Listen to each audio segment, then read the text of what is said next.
In a dream, Kiranis saw the city in the valley, and the sea coast beyond, and the snowy peaks overlooking the sea, and the gaily painted galleys that sail out of the harbor towards distant regions where the sea meets the sky.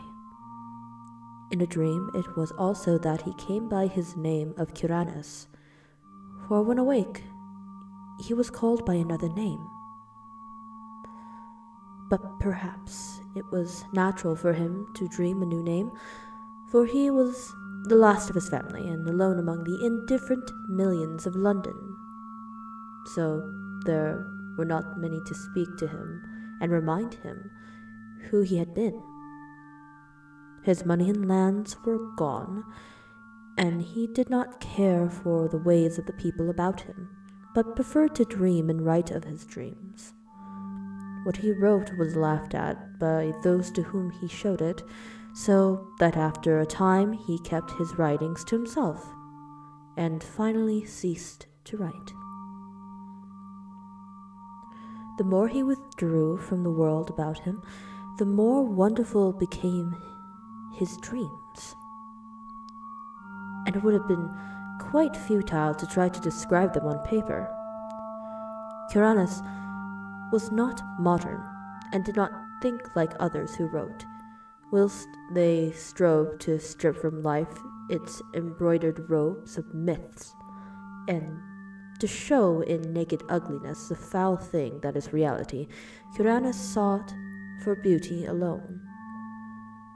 When truth and experience failed to reveal it, he sought it in fancy and illusions, and found it on his very doorstep amid the nebulous memories of childhood tales and dreams. There are not many persons who know what wonders are open to them in the stories and visions of their youth. For when as children we listen and dream, we think but half-formed thoughts, and when as men we try to remember, we are dulled and prosaic with the poison of life. But some of us awake in the night with strange phantasms of enchanted hills and gardens, of fountains that sing in the sun, of golden cliffs overhanging murmuring seas, of plains that stretch down to sleeping cities of bronze and stone, and of shadowy companies of heroes that ride caparisoned white horses along the edges of thick forests, and then we know that we have looked back through the ivory gates into the world of wonder which was ours before we were wise and unhappy. Kiranis came very suddenly upon his old world of childhood. He had been dreaming of the house where he had been born in, the great stone house covered with ivy, where 13 generations of his ancestors had lived, and where he had hoped to die. It was moonlight, and he had stolen out into the fragrant summer night, through the gardens, down the terraces, past the great oaks of the park, and along the long white road to the village. The village seemed very old, hidden away at the edge like the moon which had commenced to wane, and Kiranis wondered whether the peaked roofs of the small houses hid sleep or death. In the streets were spears of long grass, and the window panes on either side broken or firmly staring. Kiranis had not lingered, but had plodded on as though summoned towards some goal. He dared not disobey the summons for fear it might prove an illusion, like the urges and aspirations of waking life, which do not lead to any goal.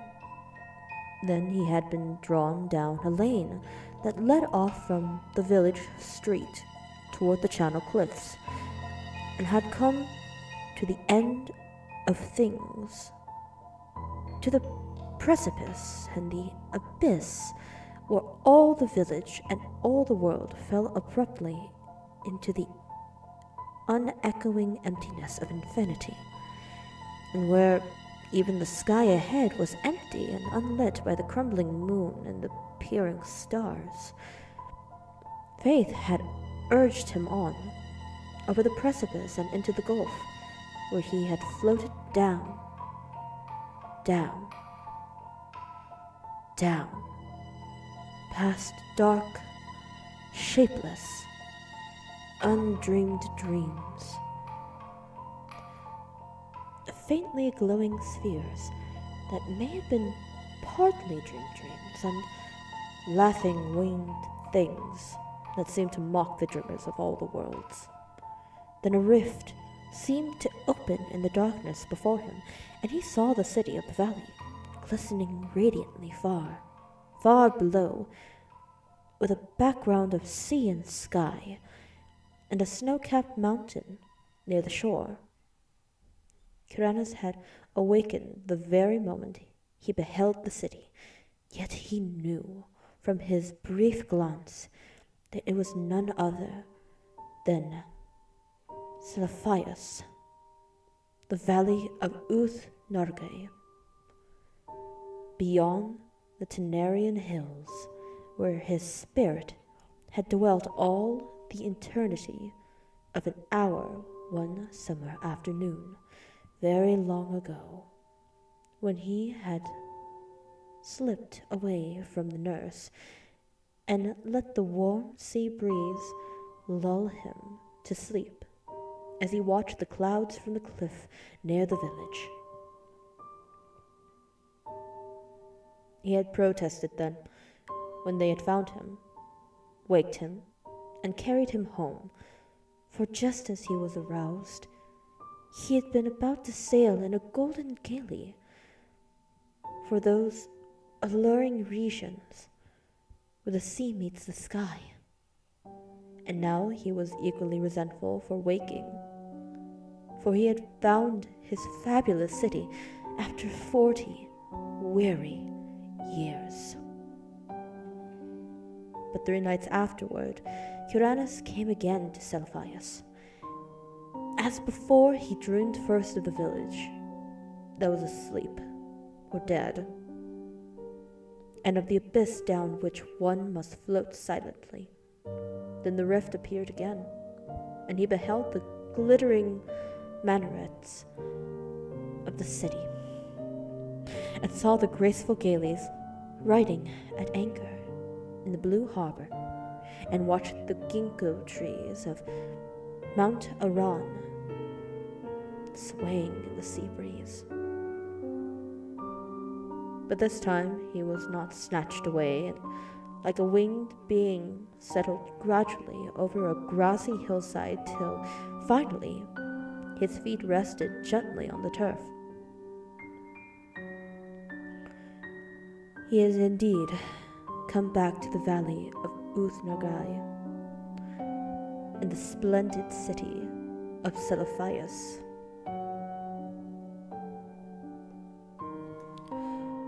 Down the hill amid scented grasses and brilliant flowers walked Kuranes, over the bubbling Naraxa on the small wooden bridge where he had carved his name so many years ago, and through the whispering grove to the great stone bridge by the city gate. All was as of old, nor were the marble walls discolored, nor the polished bronze statues upon them tarnished, and Kuranes saw that he need not tremble lest the things he knew be vanished, for even the sentries on the ramparts were the same, and still as young as he remembered them, when he entered the city, past the bronze gates, and over the onyx pavements. The merchants and camel drivers greeted him as if he had never been away, and it was the same at the turquoise temple of Nath-Horthoth, where the orchid-wreathed priests told him that there is no time in Uth-Nargai, but only perpetual youth. When Kuranes walked through the streets of pillars to the seaward's wall, where gathered the traders and sailors, and strange men from the regions where the sea meets the sky, there he stayed long, gazing out over the bright harbor where the ripples sparkled beneath an unknown sun, and were rowed lightly the galeys from far places over the water. And he gazed also upon Mount Aran, rising regally from the shore, its lower slopes green, with swaying trees, and its white summit touching the sky. More than ever, Coronis wished to sail in a galley to the far places of which he had heard so many strange tales, and he had sought again the captain who had agreed to carry him so long ago.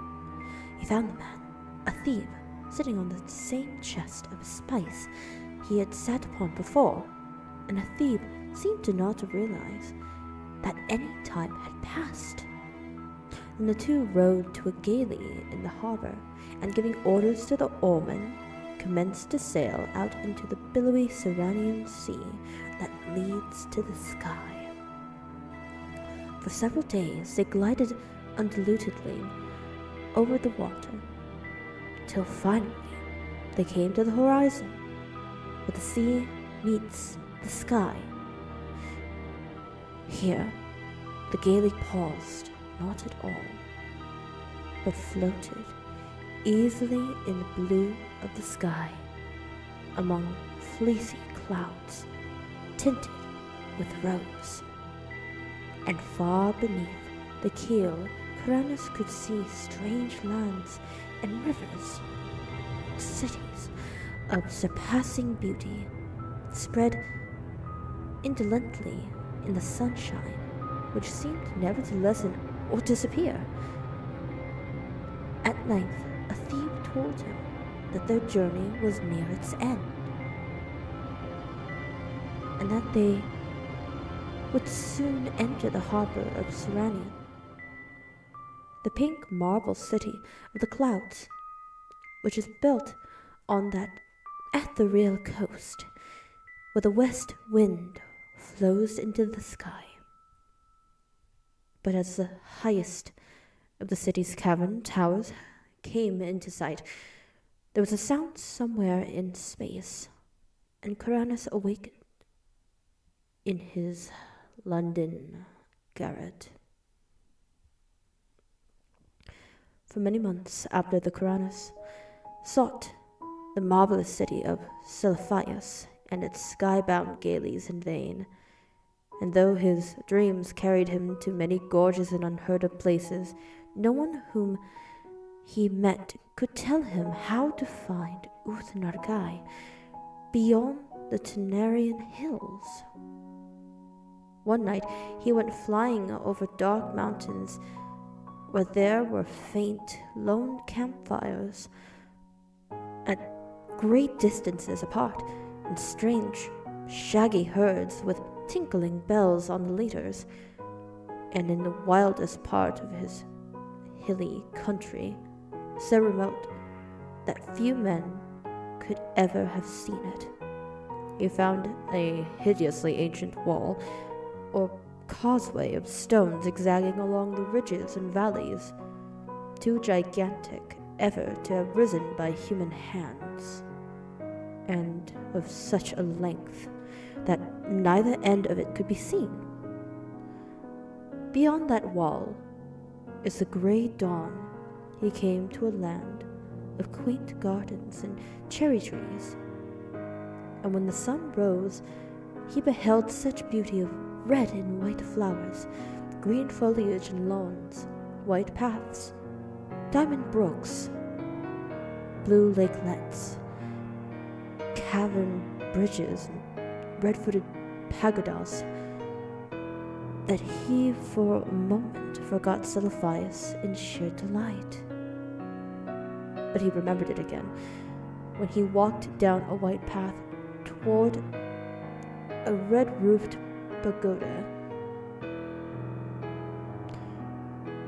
and would have questioned the people of this land about it, had he not found that there were no people there, but only birds, bees, and butterflies. On another night, Coronis walked up a damp stone spiral stairway endlessly and came to a tower window overlooking a mighty plain and river lit by the full moon. And in the silent city that spread away from the riverbank, he thought he beheld some features or arrangement which he had known before. He would have descended and asked the way to Othnagai, had not a fearsome aurora sputtered up from some remote place beyond the horizon, showing the ruin and antiquity of the city, the stagnation of the reedy river, and the death lying upon the land, as it had laid since King Canertholus came home from his conquest to find the vengeance of the gods. So Coronis sought fruitlessly for the marvelous city of Celephais and its galleys that sailed to the Serenian in the sky, meanwhile seeing many wonders and once barely escaping from the high priest not to be described, which wears a yellow silken mask over its face and dwells all alone in a prehistoric stone monastery in the cold desert plateau of Lang. In time he grew so impatient of the bleak intervals of day that he began buying drugs in order to increase his periods of sleep. Hashish helped a great deal, and one sent him to a part of space where form does not exist, but where glowing gases studied the secrets of existence. And a violet-colored gas told him that this part of space was outside what he had called infinity. The gas had not heard of planets and organism before, but identified Coronis merely as one from the infinity where matter, energy, and gravitation exist. Coronis was now very anxious to return to a minaret-studded Celephais and increased his doses of drugs, but eventually he had no more money left and could buy no drugs. Then one summer day he was turned out of his garret and wandered aimlessly through the streets, drifting over a bridge to a place where the houses grew thinner and thinner. And it was there that fulfillment came, and he met the cortege of knights, come from Celephais to bear him thither forever. Handsome knights they were, astride roan horses and clad in shining armor with tabards of cloth of gold curiously emblazoned. So numerous were they that Coronis almost mistook them for an army, but they were sent in his honor, since it was he who had created Orth-Nagai in his dreams, on which account he was now to be appointed its chief god forevermore. Then they gave Coronis a horse and placed him at the head of the cavalcade, and all rode majestically through the downs of Surrey and onward towards the region where Coronis and his ancestors were born. It was very strange, but as the riders went on, they seemed to gallop back through time.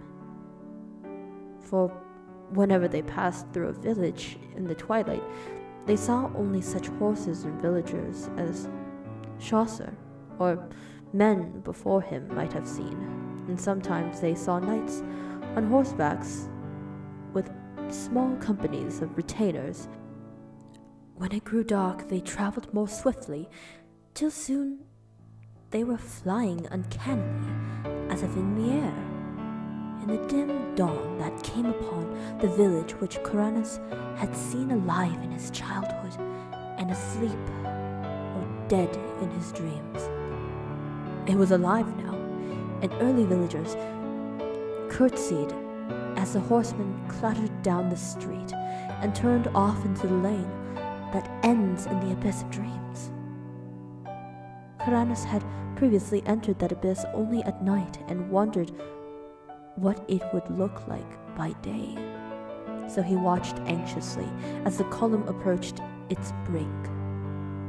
Just as they galloped up to the rising ground to the precipice of a golden glare came somewhere out of the west and hid all the landscape in engulfed draperies. The abyss was a seething chaos of roseate and cerulean splendor, and invisible voices sang exultantly as the knight's entourage plunged over the edge and floated gracefully down past glittering clouds and silvery coruscations. Endlessly down the horsemen floated, their chargers pawing the ether as if galloping over golden sands. And then the luminous vapors spread apart to reveal a greater brightness, the brightness of the city of Celephais, and the sea coast beyond, and the snowy peak overlooking the sea, and the gaily painted galleys that sail out of the harbor toward distant regions where the sea meets the sky.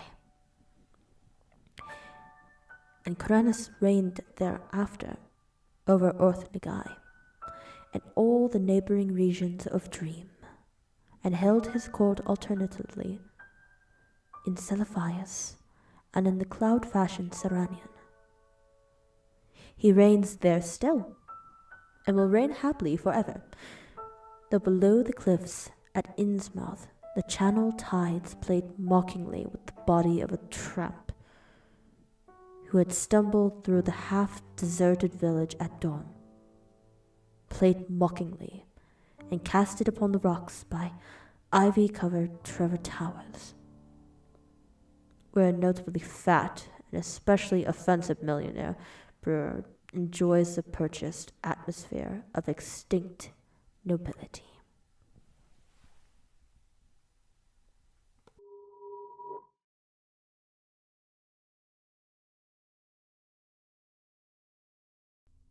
Hi everyone, this was explicit censor narrating. Please, let me know how I did, and thank you so much for watching. Until next time, see ya!